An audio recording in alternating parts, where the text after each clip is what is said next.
Hello, everybody. Good morning, good afternoon, good evening, wherever you are. We are very excited to have you on our webinar today on a very interesting topic, Agentic AI. That's probably one of the hottest things right now. We have got an action-packed 60 minutes for you, and we are going to talk about 4 things. First, we are going to talk about what is Agentic AI in very practical layman terms and how is it different. What are some of the early adoption trends? Where do we see the potential for Agentic AI? Then we're going to talk about how should one prepare, because at the end of the day, we are still very early on in this journey, and there's a lot of work that enterprises need to tackle over the next quarters and years to be able to scale their Agentic AI journey.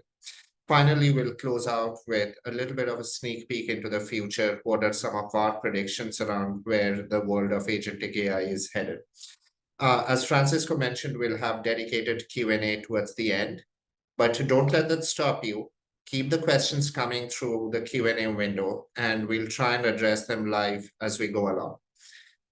Before we get started, though, we have a very exciting announcement on behalf of Everest Group. Suffice to say, we have got a very exciting industry event coming up in a couple of months from now, and we wanted to take this opportunity to give you a little bit of a sneak peek on what that involves. To talk more about that, let me just welcome my colleague, Mark Fizel. Mark, stage is yours. Thank you, CJ. Appreciate it. CJ and Anil, thank you for letting me be an interloper on this webinar. And good morning, good afternoon, good evening, everyone attending. CJ and Anil will get to the meat of the discussion pretty soon. But as he said, for those of you that are in the technology and service provider functions, helping guide your clients on the use of Agentic, helping build those use cases for them, we have an exciting event that we are launching for all of our technology and tech services provider clients called Elevate. The focus of Elevate is to help all functions within growth responsible roles, which is a term Everest Group uses for sales leaders, marketing leaders, product strategy leaders, some of the product leaders within tech and service provider companies, how to help leverage Agentic for growth, how to build growth models and win in the new Agentic era. So some of what CJ and Anil are going to be talking about over the rest of the webinar will be what we dive into deeply at Elevate, September 10th through 12th in Dallas. Encourage you to take a click on the link that was shown in the chat to learn more about the event. The event is built, pardon me for a quick click there. The event is built by these advisory board leaders that you can see on the screen here, plus more than 30 speakers joining them from Everest Group and other tech and service provider brands, again, to talk about growing, scalable growth, strategies that win for growth. So please take a look at Elevate and encourage you to learn more. Last thing I'll say before I give it back to CJ and Anil, the folks that should attend Elevate, you can see here from a sales leadership perspective, we've got several sessions targeted towards the actual strategy and operations of driving revenue growth. From our business leadership, from product leadership and strategic leadership at the 50,000-foot level, how to align your organizations in the Agentic era to win in the new. Marketing, CX, and AR leadership will benefit from helping their influencer ecosystems and helping drive growth from the constituencies that they serve. And of course, we'll have some representation from other industry sectors as well. So again, Elevate September 10 through 12 in Dallas, Texas. We encourage anyone who is responsible for driving growth at your organizations to consider attending. And again, CJ, Anil, thanks for letting me jump in here. Hope everyone has a great day. Thanks. Pleasure. Thank you, Mark. And with that, let's get into the meat of it. Before we start, let's get our first poll on screen, which we already have. So, we have our own data points around some of these based on what our clients tell us, but this is a great opportunity for us to hear your voice in terms of how you were thinking about exploring agentic AI. What are the nature of the use cases? What are some of the benefits that you're trying to generate from agentic AI? Is it about operational efficiencies, or do you also see transformative benefits to how you do business, which is not just about the top line, but encompasses the future business model as well? There could also be benefits around how do we get to more accurate reporting back to regulators. But then not all of us are fast forward. Some of us may also be testing the waters tentatively. But let's hear what our audience has to say. When we speak with our clients, we see most of the initial adoption spurts being primarily driven around velocity, productivity, the ability to execute business process with far greater degree of autonomy, all of which leads to significant efficiency benefits and cost savings. And very interestingly, as we see the scores coming in from our audience, this is indeed what we are seeing in the real world as well. So 71% of our audience is exploring agentic AI with the idea of generating superior operational efficiencies and cost savings. 19% believe that there's potential to transform the entire business model by using agentic AI, which is very exciting. Another 6% believe that they're looking at increasing top line, and 1% see improved governance outcomes. Very interestingly, only 3% of our audience state that they're not exploring agentic AI at the moment, which in itself is a very interesting finding because, this is the world we live in, and it's a wave that's coming, and it's a wave that's applicable for all of us. Thank you for your participation. Let's move to some of the content that we have for you. So clearly, with 97% of our audience thinking about using agentic AI for different kinds of benefits, we have a fundamental conviction that the future belongs to companies which can execute fastest, most accurately, and who, by doing that, bridge the gap between insights and action, right? And let's take a look at what that means. Let's look at a few real life situations. So think all of us are consumers in some shape or form. All of us are consumers outside of our work lives. And when we think about us as consumers, think about our experience. We ask questions like, hey, when's the store going to be open? What are the store timings? Because I want to go there, or I want to figure out how to get a refund for something I purchased, right? Or, if I'm using a digital channel, how do I update my address, right? Or, okay, so I'm sure we'll hide in a moment, but really what I'm talking about is how do we get to a point where we don't have to go through these multiple manual transactions, or how do we get more straight through processing instead of breaking a task into multiple asks, and each of those situations lead us to different friction points, right? And indeed, if you really think about agentic AI, that is where the promise lies. Just one pause. Francisco, could you just go back to that slide that we are on? We'll try not to multi-click on different slides. While we are doing that, my apologies to all of you, but really, if you think about it, what agentic AI promises to do is, instead of me as a consumer trying to figure out what's the refund process, Agentic AI automatically has the ability to understand my context, test my transaction against established business rules, and go and determine whether to execute a refund or to refuse a refund. If I want to change my address, you don't need to go through the entire process. I don't need to educate myself. I just need to upload my documents, and Agentic AI, if it is programmed and set up correctly, is able to orchestrate across multiple systems, including systems of records, CRMs, so on and so forth, and ensure that I have a clean customer experience, right? And so on and so forth. And if you really think about what that looks like in a different enterprise context, right, we can think of several examples, right? There we are back where we started. I'm sorry about that.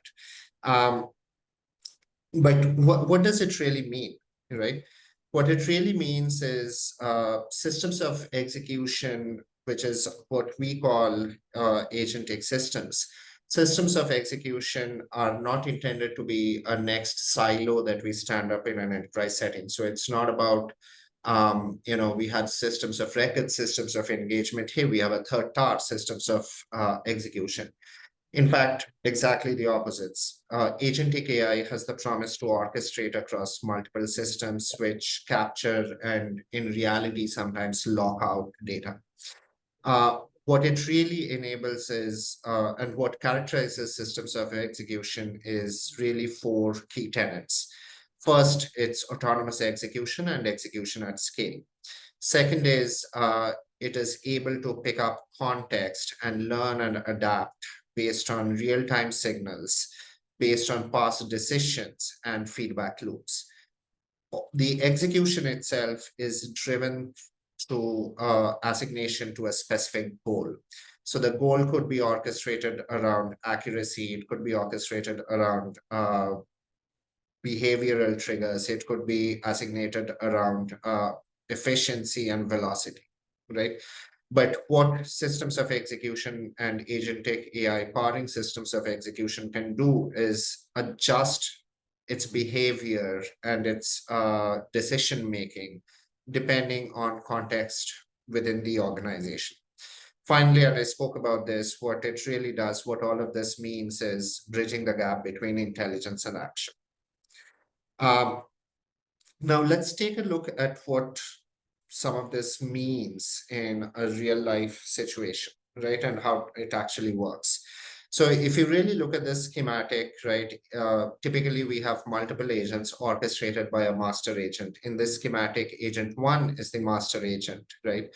And what agents 2, 3, and 4 do are small parts of an ask, right? Essentially, what if you think about how humans work, right? We have an ask, right? So let's say I ask somebody in my team, hey, can you run me an analysis on revenue numbers and growth across multiple business lines, right? That's an ask. A human intuitively breaks down an ask into multiple tasks. Okay, I'll look at an existing report. I'll look at an existing data set. I'll perform these 3 calculations to generate insight, and then I'll collate all of that together in a comprehensive, succinct report, and I'll share it with CJ, right? That's how the human brain works. That's how work gets done in any enterprise, in any business process. What systems of execution do is mimic that entire process. So, and instead of our human brain telling us intuitively how to put all those different tasks together to answer an ask, we have the master agent or the orchestrator agent, which is agent one. Now, depending on the prompt or the input, all the other agents are kicked into action. So it recognizes intent and it understands context. It retrieves knowledge, right? Depending on the prompt, it assigns itself goals, right? It reasons and takes decisions based on trade-offs. It triggers a workflow, which then kicks in multiple agents, right? And then you create a feedback loop, right? Based on what responses we give it and how it learns, right? So essentially, it's goal oriented, it's autonomous, it adapts in real time, it facilitates multi step collaboration, and it learns as it goes along, right? Sounds exciting, right? Now, if this is how it works, how does it really fare out? So we took an example of a very standard process, KYC processing, right? And if you go through this chart, you will see that KYC is a great example of an ask which gets broken down into multiple tasks, right? Now, if you think of traditional process automation, there are existing levels of automation and different levels in different tasks, right? And some are more automated than others, right? In an agentic scenario, we just take it up several notches higher, right? And there can still be exceptions, but the human in the loop sequence in it that is required to deal with exceptions, that again is highly automated. The triggering of that workflow becomes highly automated with defined structured steps, and correspondingly, depending on what steps we take, it feeds back into a learning loop, right?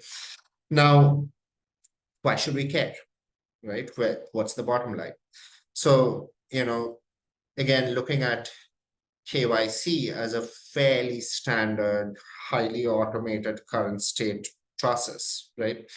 We believe that over a 3-year period, there's potential to reduce the total cost of that operation by more than 50%, right?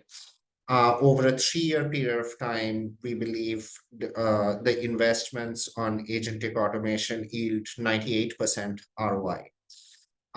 Question is, why should we care when we already have automated a lot of it? Well, the reason we should care is because we have exhausted low-hanging fruit, and in today's environment, we can do with we can do with all the efficiency we can take out. And agentic AI promises to deliver 1.2 times the net benefits, and I'm talking net benefits minus all the investments associated with agentic AI to generate a very sizable business case. Couple of points further which make us more excited about the business case is the technology that we have today is still at an early stage. The beauty of this technology is that it's not static. It gets better and better over time with repeated learning and reinforcements, right? That's point number one. Point number two is most of our processes tend to build more scale and volume over time, right? And you just have more number of transactions. That's the reality. And what agentic AI, the business case for agentic AI starts becoming even more powerful when you think of a dynamic baseline rather than a static volume baseline, right? So suffice to say, we are very excited about the business case and what this means, not only in terms of how we do work, but the impact it has on our P&Ls. So with that, let me hand it over to Anil to talk about some of the adoption trends. Thanks, Vijay.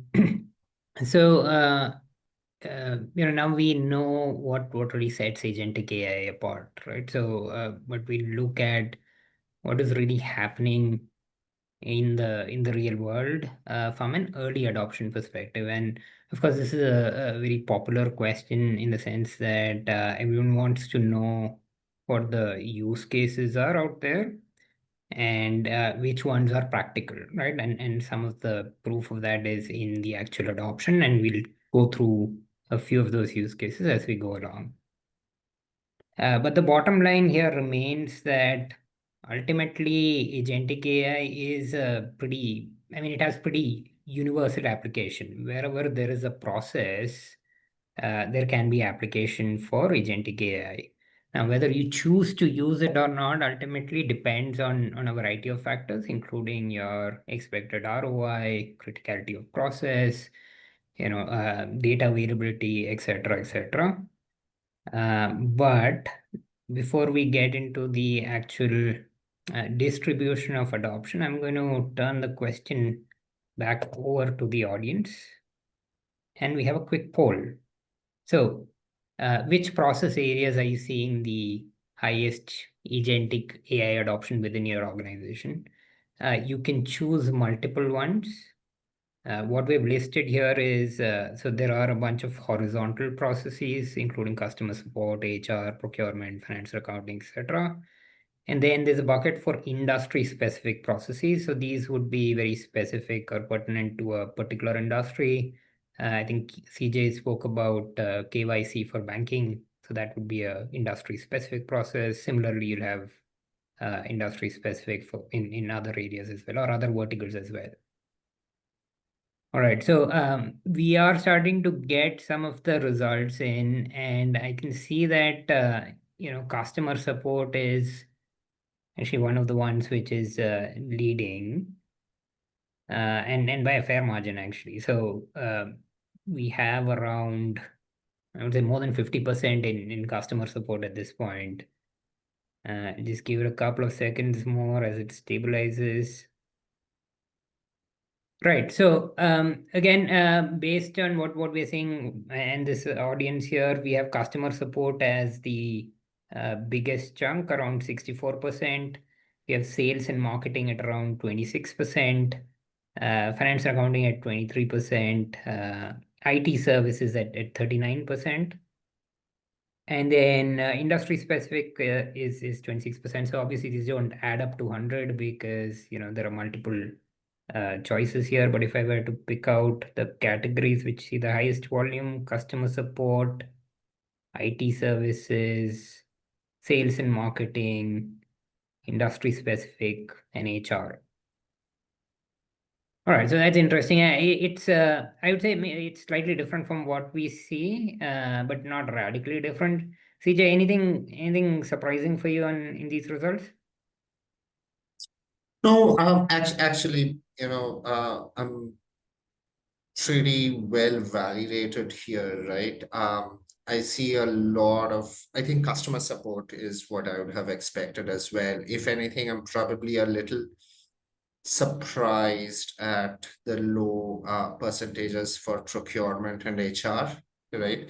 But yeah, I can see why sales and marketing would benefit tremendously. I can see IT services. I'm probably a little bit surprised at how high it is for IT services, right? But yeah, I mean, we are there's easily ways in which I can imagine some of that could happen. Yeah. So yeah, no, it's interesting. So I think some of these are also where I mean the distinction between Gen AI and Agentic AI is not that concrete in many ways, right? So there is a little bit of spillover, but I think as we go along, we'll kind of look at what our market data is showing. But in any case, I think it's we need to point out that Agentic AI is very much at its infancy. So if you think about Agentic AI as a spectrum, on the left hand side or the lower end of the spectrum, you have more deterministic ways of doing things, or at least the span of autonomy is limited to, let's say, tasks. Whereas on the other end of the spectrum, you have, completely autonomous agents which can make decisions as well, which have real-time learning embedded and so on. So if you look at it from the perspective of the spectrum, it's very clear that we are still taking baby steps, right? So we are pretty much at the task agent place, or maybe a little bit more advancing into the workflow agents. And now there are multiple reasons for this. One, of course, is that the core technology itself is evolving, right? So if you look at reasoning models, they are getting better and better. So there are implications of that on decision making and pathway creation, etc.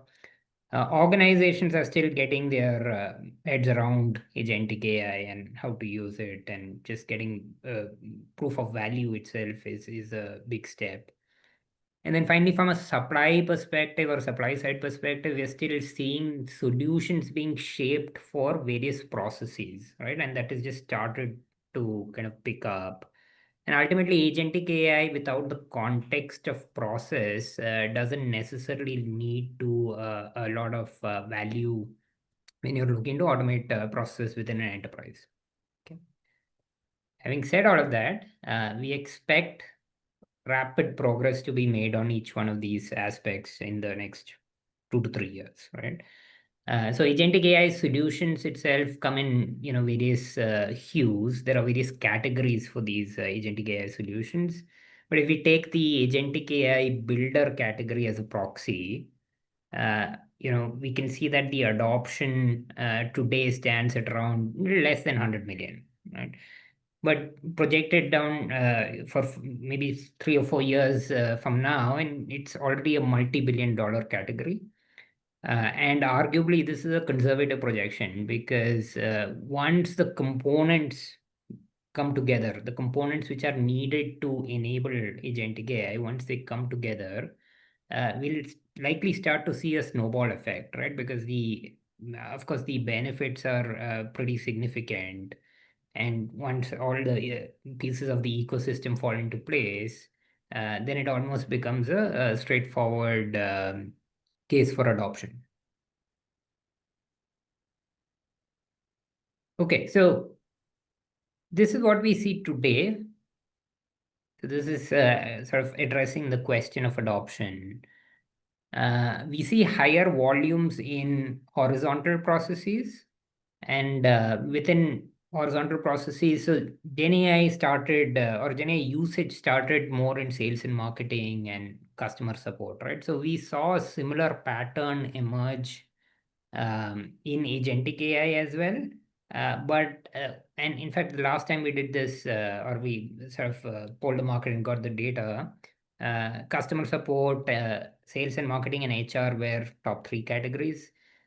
But since then, finance and accounting has come into the fray as well, right? And it has become a very popular use case, the most popular one, particularly with accounts payable being the leading category there.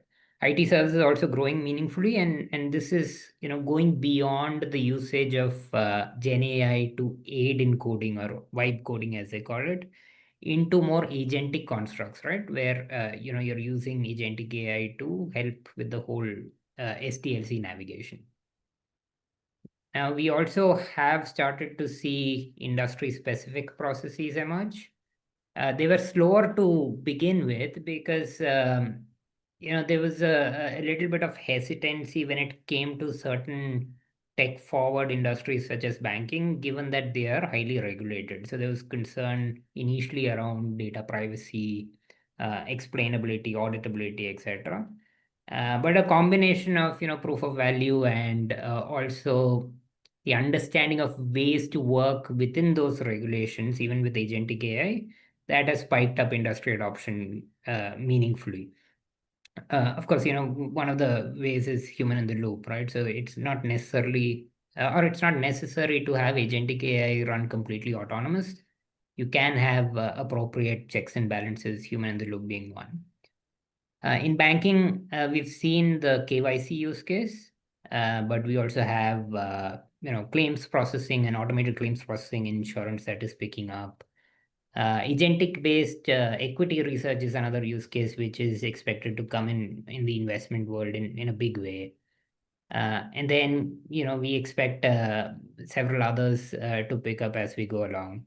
In fact, if we were to look at the next couple of years, I would expect industry-based processes to grow at a faster pace than horizontal processes. But both of them ultimately will pretty much, grow at very, very high rates. Okay, I see a couple of questions have come in, so I'm going to pick one of them. Actually, there are several questions which have come in, so let me just pick one. So I think there are a lot of questions on the business case, right? So I think let me try and answer some of those, right? So one is when we show the KYC business case, right? So our index was to a highly manual process, right? From there, we see over a 3-year period the potential to reduce the total cost of ownership down to slightly less than half, right? If it is already a highly automated process, right, then we see the benefits to be approximately 20%, right? So that's the detail of the business case. And the initial upfront investments are can be fairly significant in certain situations, right? So which is why you have to think of the appropriate payback period. And I think that's a very important call out when trying to build a business case, because the business case gets stronger and stronger with this particular technology class, because it keeps learning and getting more accurate and getting better over time, right? So thinking of the payback period is a very important consideration. There are a couple of other points around the business case. So, I think some of the things around the business case is also think of what are the hidden costs. So, if data is highly, is distributed, not well structured, doesn't have, is locked in multiple systems, then the business case obviously starts getting weaker. There's some hidden costs around cloud charges, which can be fairly significant, right? There can be other hidden costs around processes which need to be re-engineered, etc. And some of it, we'll talk more about it in terms of how you think about picking the right process segment or the right use case where you choose to deploy this, right? Anil, sorry, I cut you in. Do you want to take some of the other questions? Oh, no, no. Yeah, no, there are several questions which have come in. So let me just address one. So I think Leonard has asked, what is the best plan for gathering the right data for agentic AI? Thanks for that question. So essentially, there are multiple modalities in which you can gather data for agentic AI, but ultimately, what you're looking for here is it's essentially process data, right? So how does the process function? What does that workflow look like? What are the branch off points, etc. Like I said, there are multiple ways in which it can be done. It can be done through technology itself. For instance, so there are tools such as task mining, process mining. I'm sure there are other tools out there as well, which contain, or which at least monitor and capture clickstream data or logs or other kind of data. That can be used as a baseline for one, but ultimately for agentic AI, you need real world process data, right? So that may also, and you need to get to the ground truth. So while all of this may be helpful, ultimately it also needs to be augmented with what is actually not necessarily captured that way, right? So what is happening off screen, or if there's a decision point there, some of that needs to be captured and fed into the system for training, right?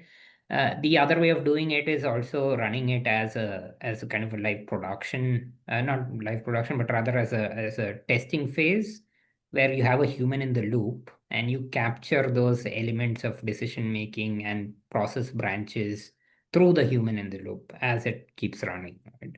So multiple modalities of doing it. There's no one pathway, so to speak. Ideally, you should use different kinds of data sources, but ultimately, you need to capture the real world process data for enabling agentic. Sorry, back to you, CJ. Yeah.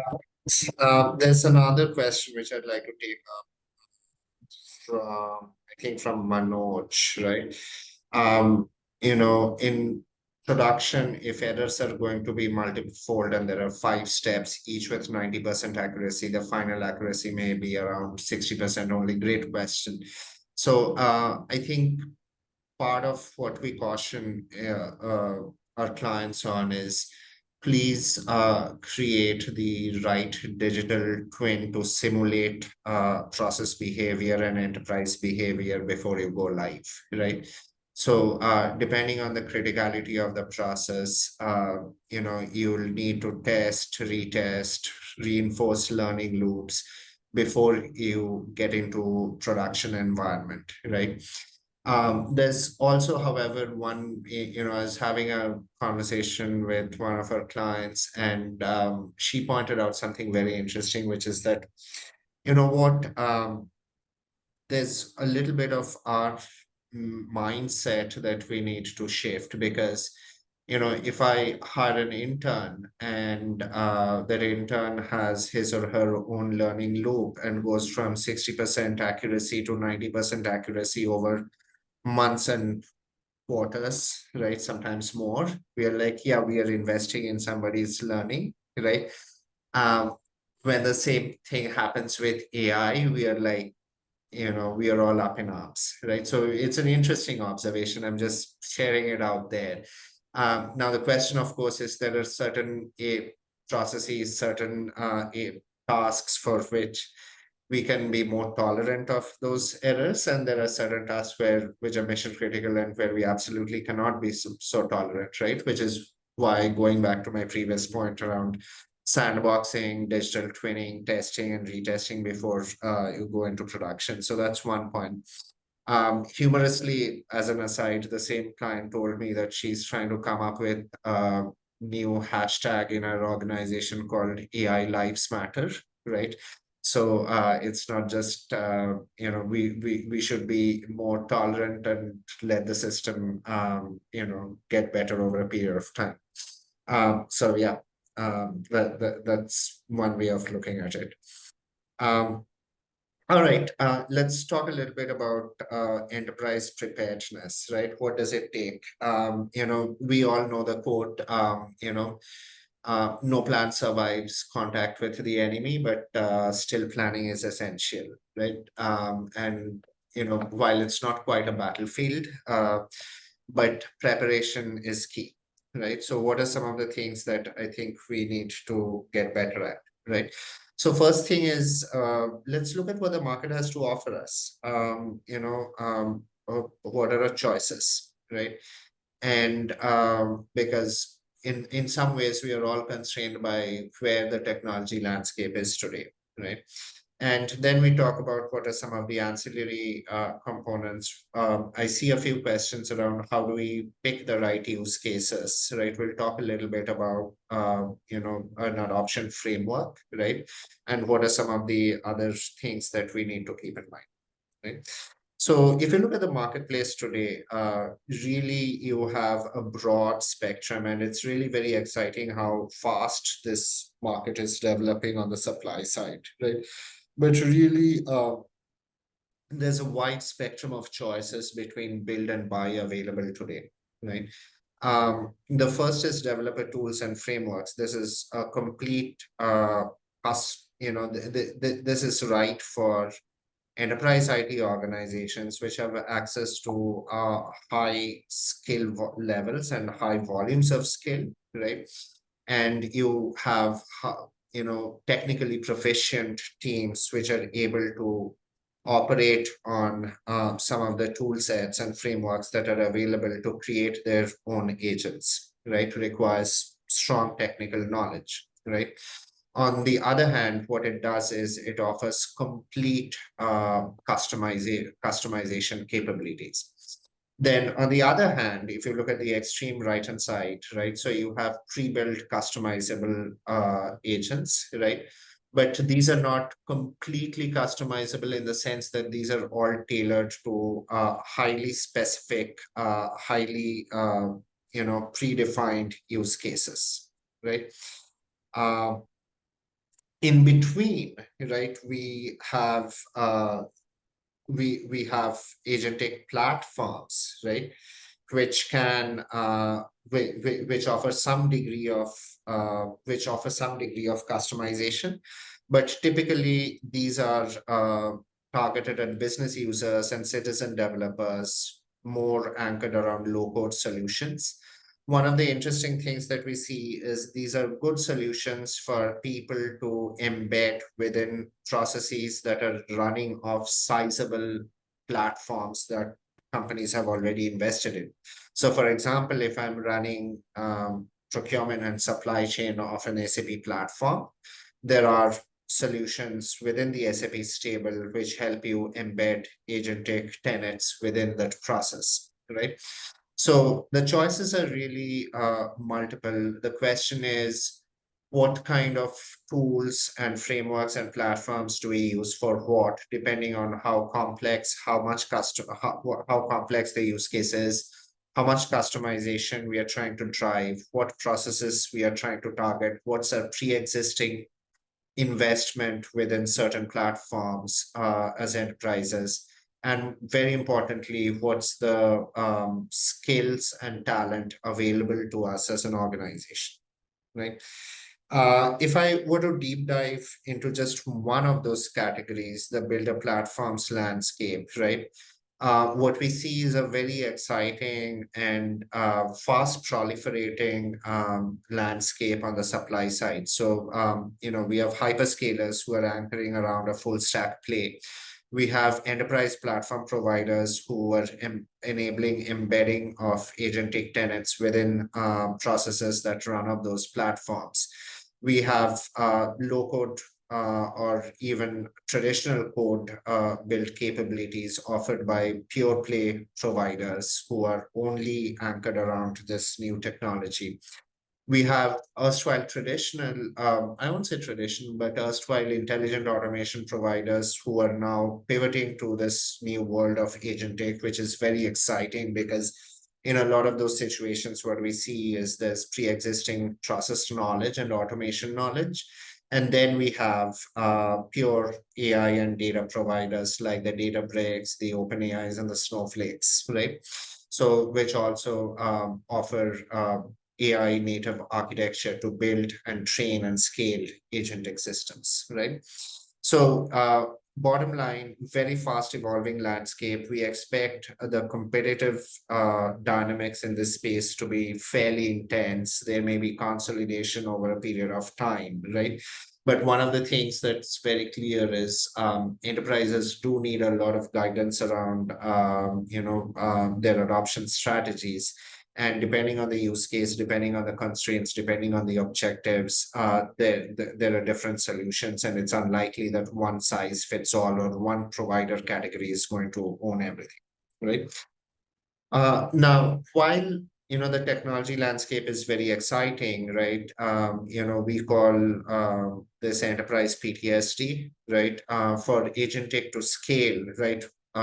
This really needs to be a process first and business first conversation. This is not, the technology is super important and super exciting, but it's really not a tech conversation. It's a process conversation. It's a business outcome conversation, right? And most enterprises to scale will need to take care of process debt, the technology debt, the skills debt, and the data debt, right? While implementing and scaling agentic solutions, right? And if I think of what that journey looks like, right? So it cuts across the full cycle of strategy, implementation, and operations, right? Strategy starts from initial niche, small opportunity creation and risk opportunity identification, risk assessment, then assessing readiness, but then very rapidly moves into, hey, how do I need to reorient my process to make this work, right? And as it scales, this and more processes get connected upstream and downstream, that calls into question the fundamental operating model, right? If I think of implementation, we spoke about digital twinning, sandboxing, starts all the way from proof of concept and proof of value. Then the question really comes, what's my data readiness, right? And data readiness, what we have seen is it's not linear. When you are trying to assess data readiness, the lights can often be green when you start off. When you start scaling, that's when the lights start flickering amber and sometimes red. So it's an ongoing journey, right? Getting to true multi-agent workflows at scale takes some time. the ultimate grail for a lot of organizations and a lot of functions is, can we do cross-enterprise orchestration? So for example, if I'm a retail company and hundreds of suppliers, right?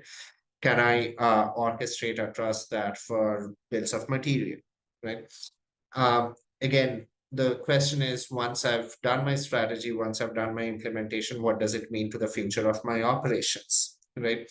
And which is where there's a lot of investment required around governance, around change management. And then how do I run that entire agent farm? Because what we believe is going to happen is that agent operations is going to become a new service category in itself, because just like anything else, it will need to be triaged. It will need to be reported for compliance, right? It will need to be refined. Technology audits need to happen all the time. So at scale, we fully believe that we'll start seeing agent ops as a scaled category of services in itself. We have a bunch of questions around where we start, what kind of use cases how do we prioritize use cases, right?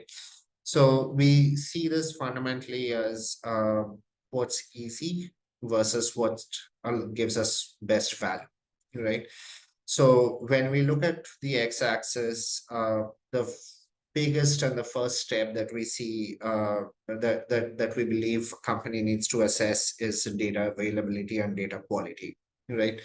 And that's the first step. The second is, what's the nature of regulatory environment, right? So the more regulated the more regulated the environment, the harder it becomes. Though we have seen certain use cases where regulatory reporting in itself gets highly automated through generative or agentic AI, right? Finally, we look at criticality, right? So what's the risk of getting something wrong, right? So essentially, this is really about data readiness and safety, right? On the other hand, if we look at the opportunity, right, what we believe is that the current scale and estimated growth are critical dimensions because they critically inform the business case.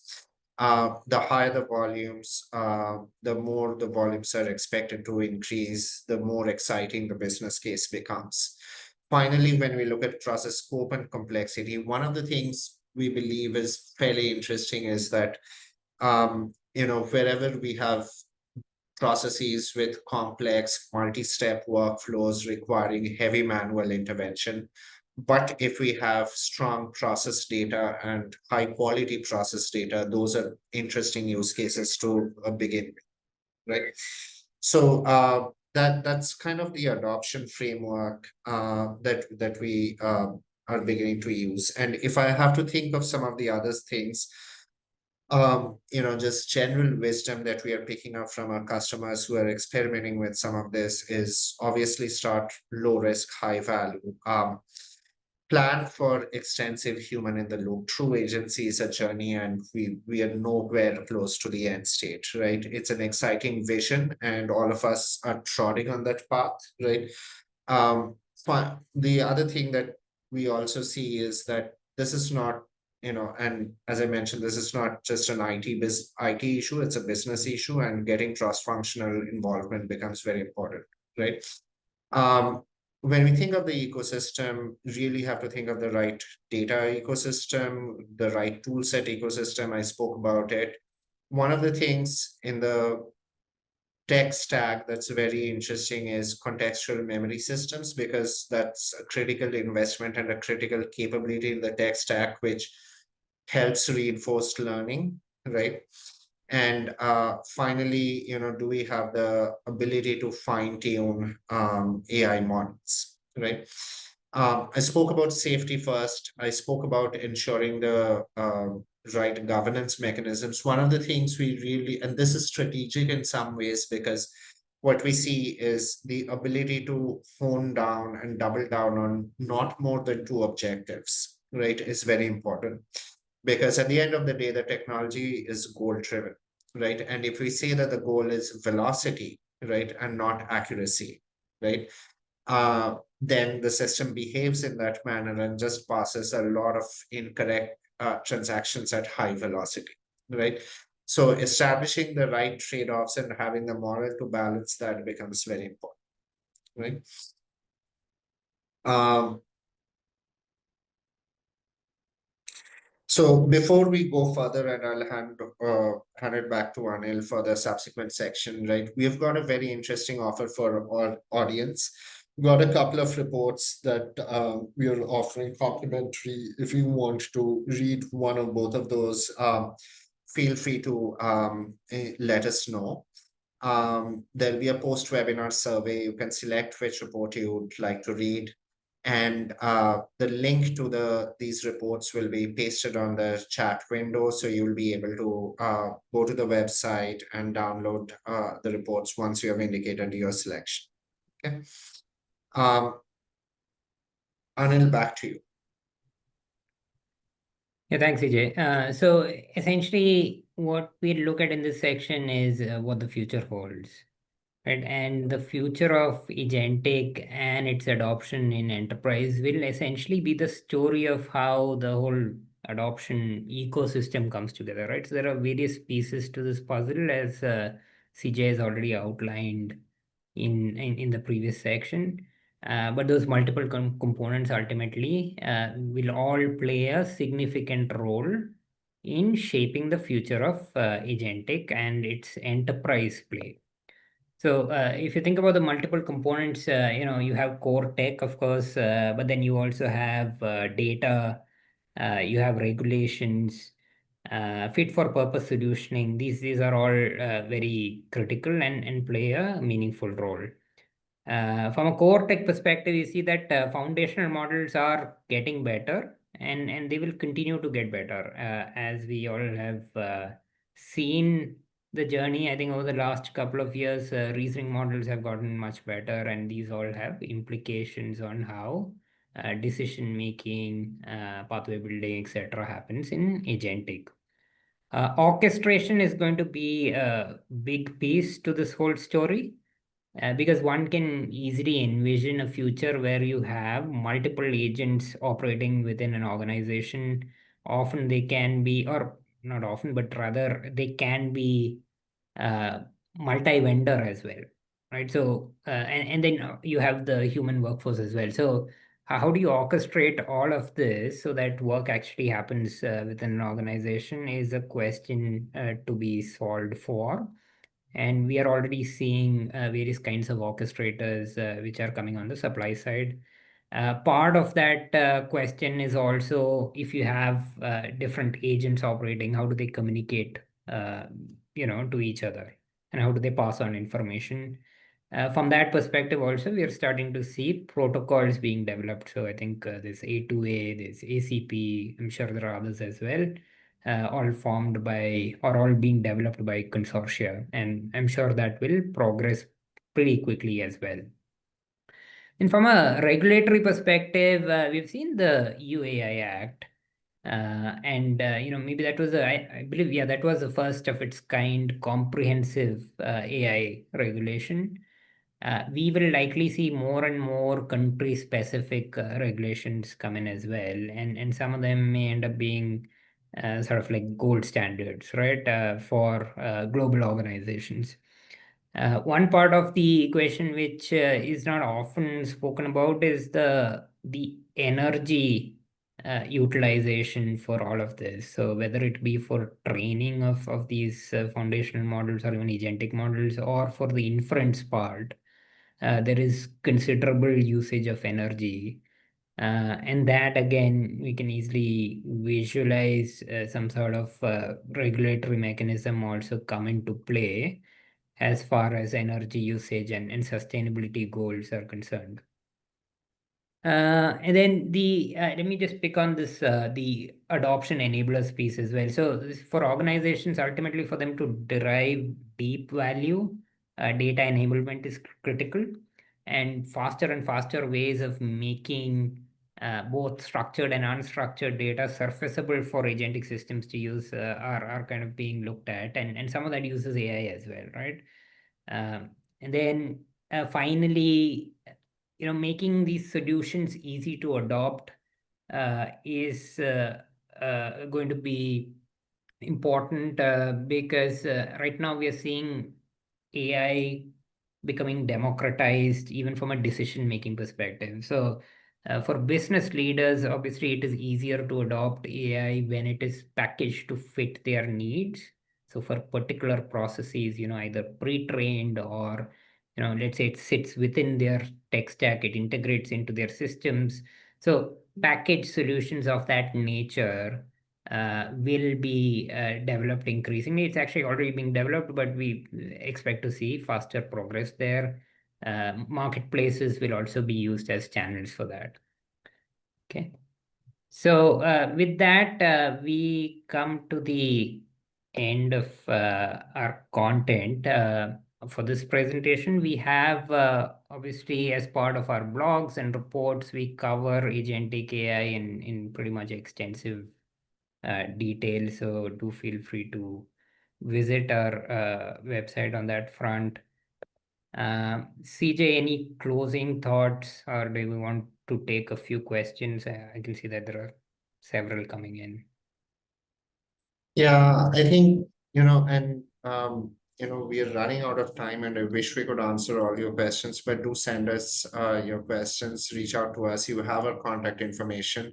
Be happy to get back to you. I wish we could answer all the questions live, but thank you so much for being a very engaged audience. We'll probably just take one or two questions. And so one question that we got was around, and this was more from a services outsourcing standpoint, which was how do we see the pricing models and the contracting models evolve in with the advent of agentic AI, right?